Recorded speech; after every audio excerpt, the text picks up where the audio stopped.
করতে শুরু করেছেন। সমস্ত নবী বেগুনা মাসুম, সকল নবী বেগুনা মাসুম। নবী গুনাহ করতে, নবীর দ্বারা গুনাহ হয় না, কারণ আল্লাহ পাক কোন গুনাহগারকে নবী বানাই নাই। ঠিক না ঠিক? যে গুনাহ মাসুমকে আল্লাহ নবী বানাইছেন, ঠিক না ঠিক? হযরত মুহাম্মদুর রাসূলুল্লাহ সাল্লাল্লাহু আলাইহি ওয়াসাল্লাম সকল নবীদের সর্দার। সেই নবী সম্পর্কে মাওলানা সাহেব বলেছেন, আল্লাহর নবী যতগুলি বিয়ে করেছেন সমস্ত বিয়ায় তিনি উলিমা করেছেন খিজুরের দ্বারা। একটা বিয়ে করেছেন তিনি হযরত যায়েনব রাদিয়াল্লাহু তাআলা আনহাকে। ওই বিয়ের সময় রাসূল রুটি আর গোশতের দ্বারা উলিমা করে ক্ষমা অযোগ্য অপরাধ করেছেন। নাউযুবিল্লাহ কোশ্চেন আর হে দলে নাউযুবিল্লাহ তো ভালো করে বুঝেন। নাউযুবিল্লাহ আপনাদের পকেটে ক্যামেরাওয়ালা মোবাইল নাই তো? আছে। আছে আছে মোবাইল আছে। আমি আসার নামাজ পড়ে আসছি, আমার পকেটে কিন্তু মোবাইল ছিল। হ্যাঁ, এই বাংলাদেশের হাজার হাজার মসজিদ ইমাম সাহেবরা নামাজ পড়েন, তাদের ইমামতি করার সময় মসজিদে যায়, তখন কিন্তু পকেটে মোবাইল থাকে, ক্যামেরাওয়ালা মোবাইল। কথা কয় না? আমি দারুল দেওবন্দ মাদ্রাসার মুতামিম আবুল কাসেম নোমানী সাহেবের সাথে হেলিকপ্টারে বাংলাদেশের বিভিন্ন জায়গায় সফর করেছি। উনি দেখছি মোবাইল লেখালিকা তেলাওয়াত করতেছেন, তারপরে তিনি গেছেন, ওনার পকেটে মোবাইল। নামাজ একসাথে বসছি, আমি বারবার লক্ষ্য করতেছি ওনার পকেটে মোবাইল আছেন, কিন্তু মাওলানা সাহেব ফতোয়া দিয়েছেন ক্যামেরাওয়ালা মোবাইল পকেটে রেখে নামাজ পড়লে নামাজ হবে না।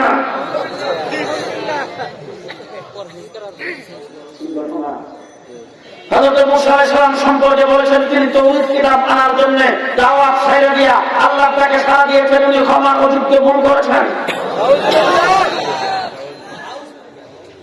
মাওলানা সাহেব বলছেন, কোরআন শরীফ না বুঝে বললে ওয়াজিব তরকের গুনাহ।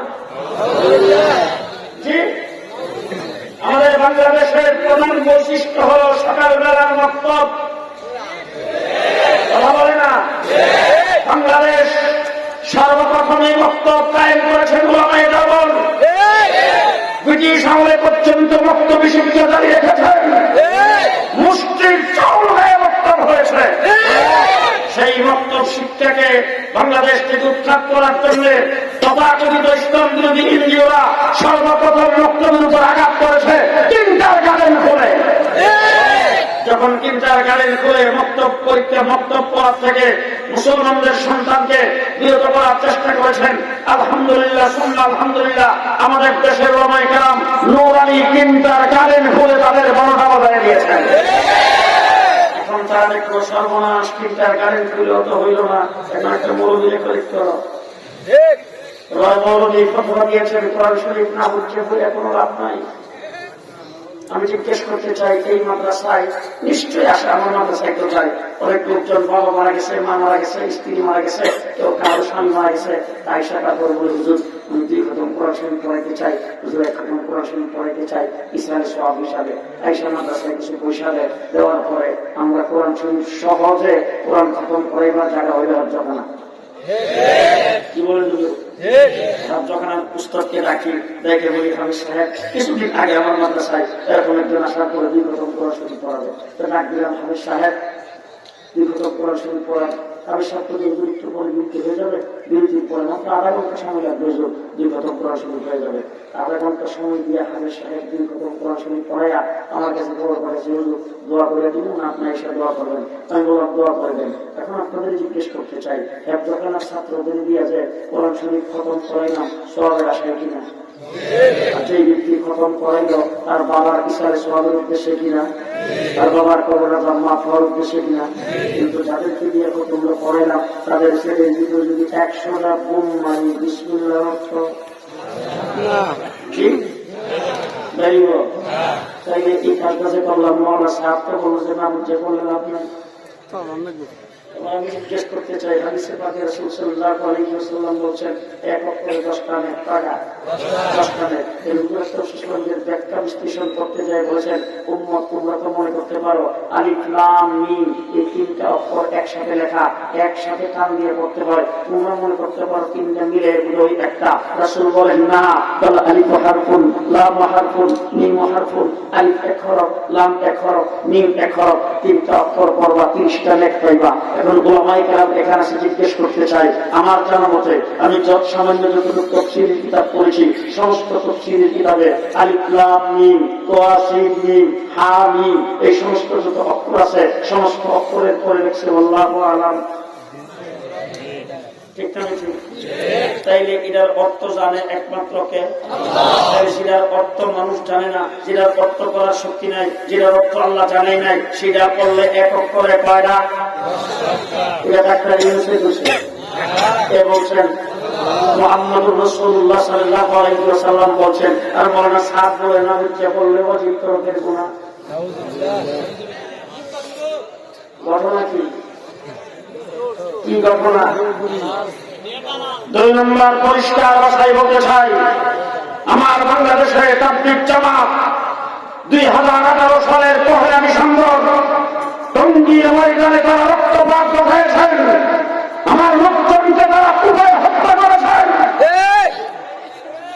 তাবলীগ জামাত তো একটা সন্ত্রাসী দল। এই কথা তাদের কেউ কথা না করলে একটি সন্ত্রাসী দল গত 2013 সালে সপ্তাহে শেষ রাত্রের বেলা কার্য করবো, জিকির করবো, তাওবা করবো, মোনাজাত করবো মানুষের উপরে আওয়ামী হায়দার গোষ্ঠী ঝাঁপিয়ে পড়েছিল। ঠিক একই কায়দায় একই সময়ে গত 17 ডিসেম্বর দিবাগত রাত্রে রাতের অন্ধকারে টঙ্গীর ময়দানে কার্য করবো, জিকির করবো মানুষের উপরে সাদিয়ানিরা ঝাঁপিয়ে পড়েছে। পরিষ্কার প্রমাণ হয়েছে তারা পরাজিত শক্তির দূষণ, তারা ভারতের রয়্যাল এজেন্ট, তারা ভারতের দল, আওয়ামী লীগের প্রেতাত্মা। সেইভাবে সাপ্লা দপ্তর আক্রমণ করেছেন, সেইভাবে টঙ্গীর মাঠে আক্রমণ করেছেন। এই জন্য পরিষ্কার ভাষায় স্বরাষ্ট্র উপদেষ্টার সামনে বলেছি, উপদেষ্টা মন্ডলীর সামনে বলেছি, প্রশাসনের লোকজনের সামনে বলেছি, বাংলাদেশে সাদিয়ানি গ্রুপ টঙ্গীর মাঠে কোনদিন আর কোন ইজতেমা করতে পারবে না। কাকরাইল মসজিদ সহ বাংলাদেশে কোন মসজিদে তাদের ইজতেমা চলবে না।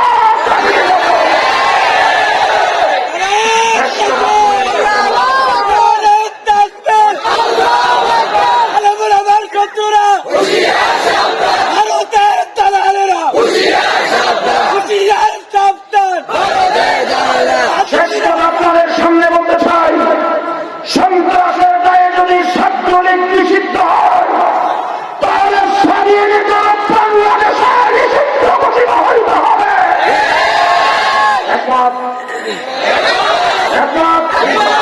বাংলাদেশে তাদের কোন কার্যক্রম গ্রহণযোগ্য হবে না। ঠিক কিনা বলেন? ঠিক কিনা বলেন? 2 নম্বর, গত 15 বছর যারা হত্যাযজ্ঞ করেছেন তাদের বিচারের জন্য যদি কমিশন গঠন হয়, টঙ্গীর ময়দানে হত্যাযজ্ঞ করেছেন তাদের ফাঁসির কাছে ঝুলাতে হবে। রাজি আছেন? রাজি আছেন? রাজি আছেন সবাই? শেষ কথা আপনাদের সামনে বলবো, 54 বছরের বাংলাদেশ, সর্বপ্রথম শেখ মুজিবুর রহমান সাহেব ক্ষমতা হিসাবে বলেন, আমার সোনার বাংলা, আমি তোমারই ভালোবাসি। একজনে গুলি করছে, আরেকজনে খাইছে। দেখেন না আপনারা সব রাস্তার কিনারে কুচু গাছ একটাও বাকি ছিল না, সব খেয়ে গেছে। 2 নম্বর আরেক এসে ঘোষণা দিল সবুজ বাংলা। কিছুদিন পরে এরশাদ চাচা যায় বলল নতুন বাংলা। শেখ হাসিনা ক্ষমতায় এসে বললেন আধুনিক বাংলাদেশ। কিছুদিন পরে হয়ে গেল মডার্ন বাংলাদেশ, এরপরে হয়ে গেল ডিজিটাল বাংলাদেশ। পদ্মা সেতু উদ্বোধনের সময় বললেন স্মার্ট বাংলাদেশ।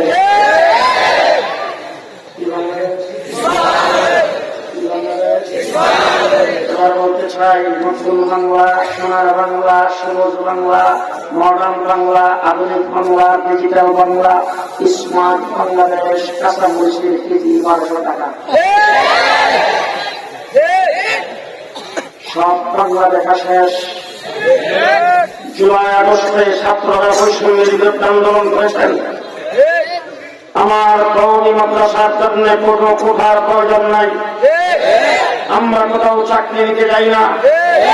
স্কুল কলেজের ছাত্ররা আমাদের ভাই। তারা রাস্তায় নেমে যখন গুলি খাইতে শুরু করেছেন, ব্রিটিশ সরকার যখন তাদের উপর ঝাঁপিয়ে পড়েছে, আমার কওমি মাদ্রাসার ছাত্র শিক্ষক একজন করে বসে থাকে নাই, তাদের কাঁধে কাঁধ করে রাস্তায় নেমে আসছে। 2013 সালে সাতলা চত্বরে রক্ত দিয়েছি, 2021 সালে রক্ত দিয়েছি।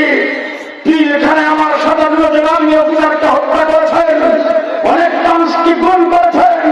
15 বৎসরের নির্যাতনের ইতিহাস শেষ পর্যায়ে ছাত্র জনতার আন্দোলন সংগ্রামে গত জুলাই আগস্টের আন্দোলনে ব্রিটিশ সরকারের পতন হয়েছে।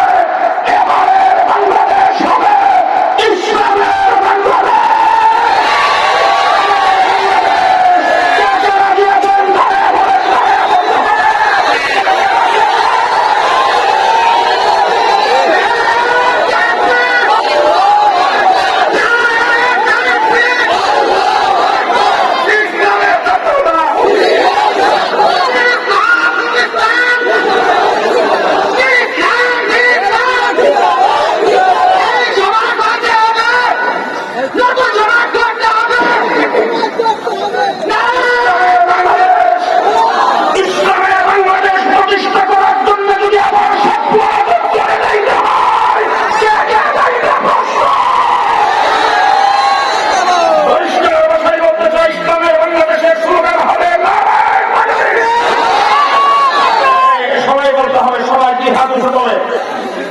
মুসলমানদের স্লোগান হবে নারায়ে তাকবীর।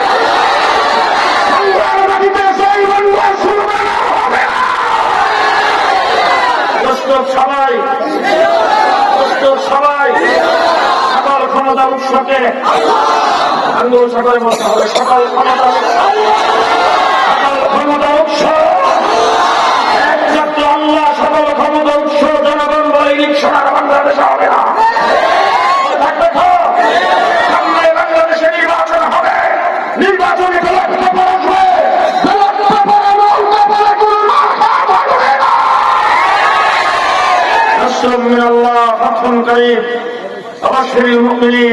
বসেন বসেন বসেন।